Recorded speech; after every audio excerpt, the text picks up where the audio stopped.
It was my second day in Porto when I noticed you fixing an unbalanced table in a cafe garden. I'm not sure what made me want to see you again. Maybe that I hadn't yet fully seen your face.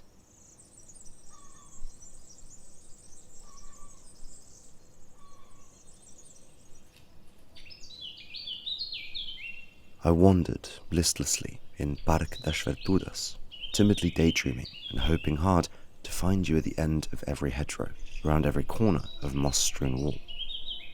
Alas, the park that day did not quite earn its name.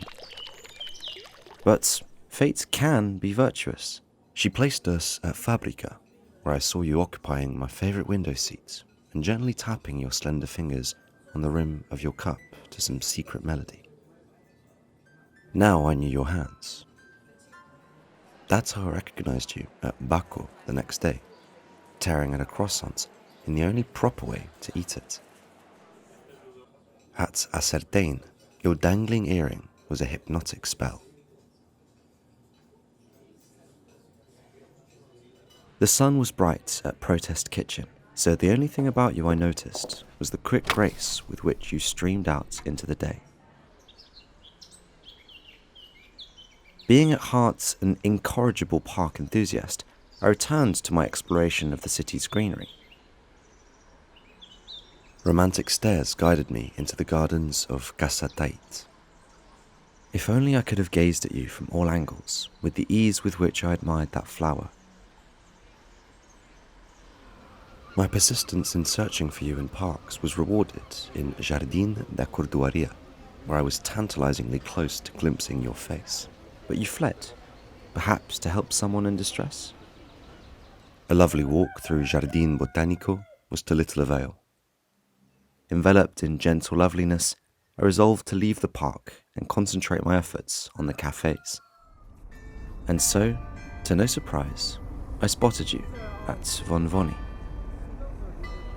I recognized your silhouettes at the crowded Combi. Passing by Calma, I marvelled at how you always managed to occupy the best seats. At Jaco, where you sat nonchalantly at the window, I had to abandon my corsair owing to how busy the place was.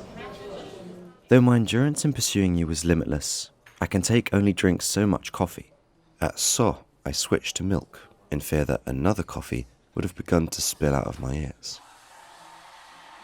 Perhaps it was the caffeine, after all, that made you start to seem like a phantasm. Was it actually you sitting at Senzu one day, or was it an invention of my imagination? What reason could you have for peeping into an old out-of-order padaria? Was a new coffee shop opening there? I knew that if it was, somehow you'd know.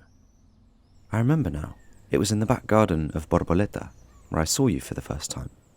And you were there again, and this time, I would not be so shy, but you rushed to turn to me yourself. And now what?